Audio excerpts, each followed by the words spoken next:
क्या आप ऐसी ही जगह की तलाश में हैं जहां रंग बिरंगे फूलों की चादर बिछी हो और जहां प्रकृति खुद अपनी ही पेंटिंग जो है वो बनाती हुई नजर आ रही हो?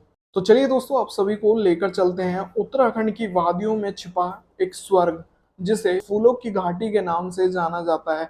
यहाँ आप सभी को मिलेंगे 500 से ज्यादा फूलों की प्रजातियों का सुंदर संसार, साथ ही हिमालय की वादियां, और साथ ही वो शांति जो आपको पूरे जीवन में नहीं मिलेगी। ऐसी शांति आप सभी को इस जगह, इस वैली ऑफ फ्लावर में देखने को मिलेगी। तो चलिए दोस्तों, आज हम आप सभी को लेकर चलते हैं उत्तराखंड की सबसे खूबसूरत वादियां, जिसे फूलों की घाटी के नाम से जाना जाता है।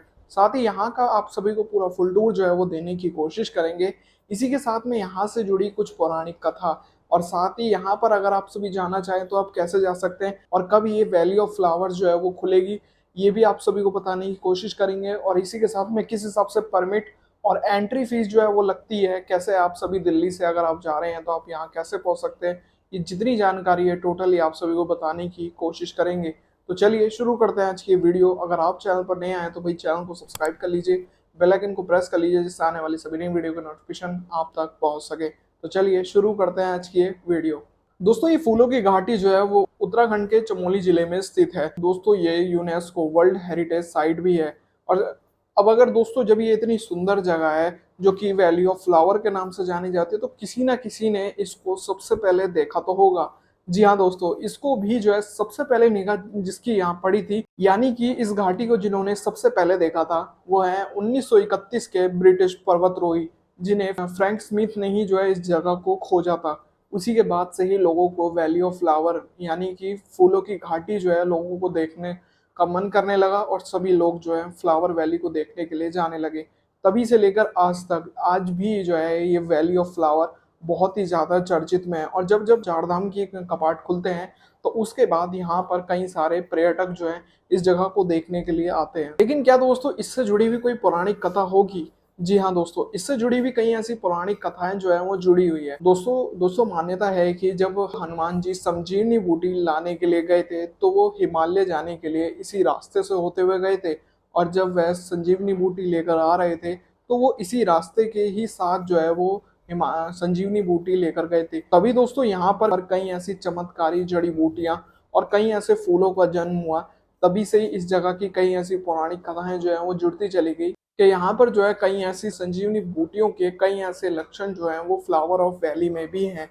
और साथ ही दोस्तों, इस घाटी को देवी देवताओं की भूमि भी जो है वो कहा जाता है। अब आप सभी को दोस्तों वैली ऑफ फ्लावर से जुड़ी हुई कई ऐसी जानकारी तो पता चल गई, लेकिन अगर आप सभी यहाँ तक जाना चाहते हैं तो आप सभी कैसे जा सकते हैं, ये बातें भी आप सभी को बता दी जाएं। दोस्तों, आप सभी को फूलों की घाटी तक जाने के लिए आप सभी को छोटा और नॉर्मल सा एक ट्रैक जो है वो करके जाना पड़ता है। तब जाकर आप सभी फ्लावर ऑफ वैली तक पहुंच पाते हैं। तो चलिए इस स्टेप बाय स्टेप आप सभी को बता देते हैं कि आप सभी, अगर आप सभी वैली ऑफ फ्लावर तक जाना चाहें तो आप कैसे कैसे यहाँ तक पहुंच सकते हैं। दोस्तों, किसी भी राज्य से अगर आप यहाँ आ रहे हैं तो सबसे पहले आप सभी को हरिद्वार या ऋषिकेश के रेलवे स्टेशन तक पहुंचना पड़ेगा। उसके बाद यहाँ से आप सभी को जो है गोविंद घाट की ओर जो है वो जाना पड़ेगा। गोविंद घाट के लिए आप सभी टैक्सी या बस की सुविधा ले सकते हैं। फिर आप सभी को गोविंद घाट से पुलना तक जो है वो जाना होगा। यहाँ से आप सभी जीप जो है वो चलती है, जीप के थ्रू आप सभी जो है वो जा सकते हैं, जिसका सफर लगभग 4 किलोमीटर का जो है वो रहता है। फिर आप सभी को दोस्तों पुलना से घगरिया तक जो है वो आप सभी को जाना होगा,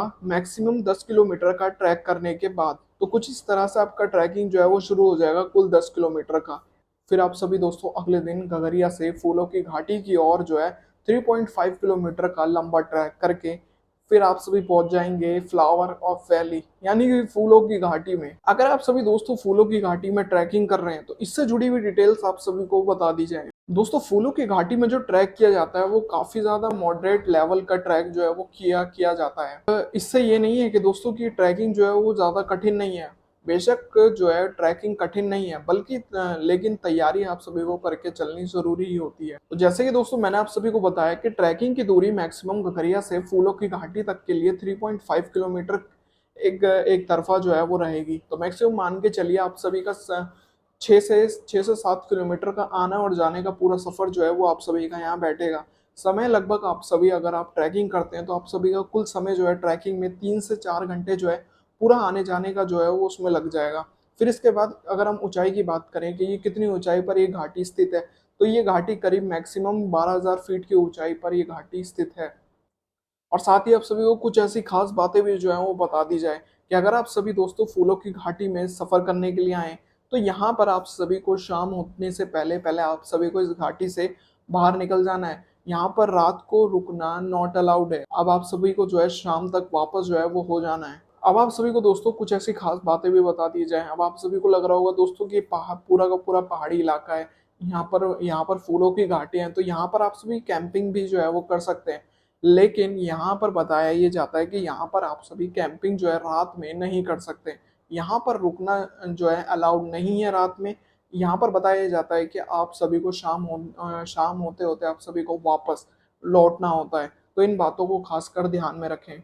अब आप सभी को बताते हैं कि यहाँ पर अगर आप सभी जाना चाहें तो आप कब जाएं और इसी के साथ में बेस्ट सीजन जो है वो कौन सा रहेगा यहाँ विजिट के लिए, तो ये बातें भी आप सभी को बता दी जाए। दोस्तों फूलों की घाटी जो है वो हर साल यानी जून की पहली तारीख से जो है वो खुल जाते हैं। अगर आप सभी दोस्तों फूलों की घाटी में सफर करना चाहते हैं तो जुलाई से लेकर सितंबर का एक बेस्ट समय जो है वो होता है। इस समय के बीच में अगर आप सभी जाना चाहें तो आप जा सकते हैं।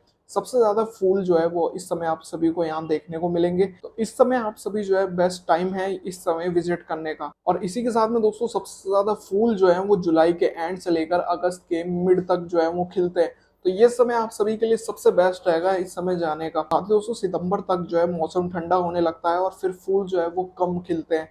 तो इसलिए कहा जाता है कि आप सभी अगर आप जाना चाहें तो आप सभी जो है जुलाई के स्टार्टिंग में और साथ ही दोस्तों अगस्त के मिड तक अगर आप यहाँ जाना चाहें तो ये समय आपके लिए बेस्ट है इस जगह को विजिट करने के लिए। अगर आप सभी दोस्तों इस फ्लावर घाटी में घूमने के लिए जाना चाहते हैं तो आप सभी के लिए एंट्री टाइमिंग्स और साथ ही परमिट डिटेल से जुड़ी जितनी भी जानकारी है वो आप सभी को दे दी जाए। दोस्तों यहाँ पर एंट्री जो है वो शुरू हो जाती है सुबह के 7 बजे से लेकर दोपहर के 2 बजे तक। फिर यहाँ तक इस समय जो है एंट्री जो है वो मिल जाती है। फिर इसके बाद जो है घाटी से 4 बजे तक बाहर जो है वो निकलना जरूरी होता है। तो ये कुछ इस तरह से टाइमिंग स्लॉट जो है वो बताए हुए हैं वैली ऑफ फ्लावर्स की। परमिट की जो फीस है वो परमिट की फीस इंडियंस की 150 रुपये लगती है। इसी के साथ में फॉरनर्स की 600 तक की जो टिकट्स है वो यहाँ पर लगती है। इसी के साथ में कैमरे के लिए एक्स्ट्रा चार्जेस जो है वो आपको देना होता है। अब इसका जो परमिट है वो आप सभी को गगरिया या फिर फूलों की घाटी के गेट पर ही जो है वो मिल जाता है। फिर इसी के साथ में आप सभी को एक आईडी कार्ड जो है वो जरूरी होता है, वो आपको देना होता है। तो कुछ इस तरह से आपका परमिट जो है वो तैयार हो जाता है। अब आप सभी दोस्तों फूलों की घाटी में सफर करना चाहते हैं लेकिन आसपास आप सभी ठहरने की व्यवस्था भी जानना चाहते हैं तो वो भी आप सभी को बता दी जाए। तो दोस्तों गगरिया जो है एक आखिरी आप सभी के लिए बेस्ट पॉइंट है जहां आप सभी को होटल और इसी के साथ में गेस्ट हाउस की सुविधाएं जो है वो मिल जाएगी। बजट होटल की बात करें तो आप सभी को 500 से 800 रुपए तक में जो है प्राइसिंग होटल आप सभी को मिल जाएगा। इसी के साथ में मिड रेंज होटल जो है वो आप सभी को 1000 से 1500 रुपए में मिल जाएगा। अगर आप सभी दोस्तों गगरिया में जीएमवीएन में रुकना चाहते हैं तो आप सभी को साथ ही दोस्तों जीएमवीएन में आप सभी को रेस्ट हाउस भी उपलब्ध है। अगर आप सभी जीएमवीएन में रुकना चाहें तो वहां पर भी आप सभी रुक सकते हैं। चलिए ये तो रहा दोस्तों आप सभी का पूरा सफर कि आप सभी वैली ऑफ फ्लावर में कैसे कैसे घूम सकते हैं, कितना एक तरीके से क्या क्या डिटेल्स जो है वो रहेगी।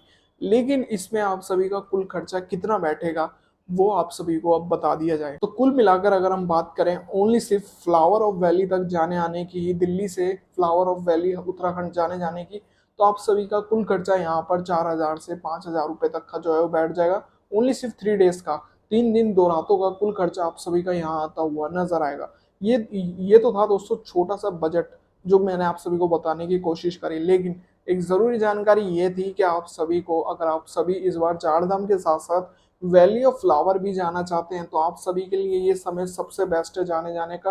क्योंकि 1 जून से जो है यहाँ की ओपनिंग डेट है, उसके अनुसार आप सभी जो है वैली ऑफ फ्लावर घूमने के लिए जा सकते हैं। इस वैली को देख सकते हैं, कितनी अलग अलग प्रजातियां यहाँ पर फूलों की आप सभी को देखने को मिलेगी।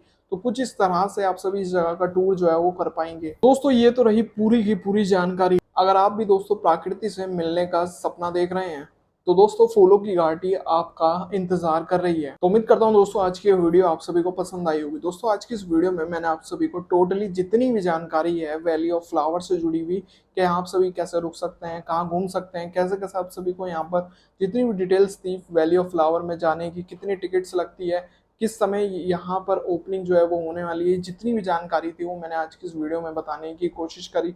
तो उम्मीद करता हूँ दोस्तों आज की वीडियो आप सभी को पसंद आई होगी। अगर आपको ये वीडियो पसंद आए तो दोस्तों वीडियो को लाइक जरूर करें। साथ ही दोस्तों कमेंट में आपके जो भी सवाल हैं आप बता सकते हैं। साथ ही आप सभी दोस्तों ये वीडियो किस जगह से, किस राज्य से देख रहे हैं, कमेंट में जरूर बताइएगा। और इसी के साथ में इस वीडियो को अपने परिवार, अपने दोस्तों तक इस वीडियो को शेयर जरूर करें। और साथ ही अगर आप चैनल पर नए हैं तो भाई चैनल को सब्सक्राइब कर लीजिए, बेल आइकन को प्रेस कर लीजिए, जिससे आने वाली सभी नई वीडियो की नोटिफिकेशन आप तक पहुंच सके। तो मिलते हैं ऐसे ही और नई वीडियो में, तब तक के लिए जय हिंद, वंदे मातरम।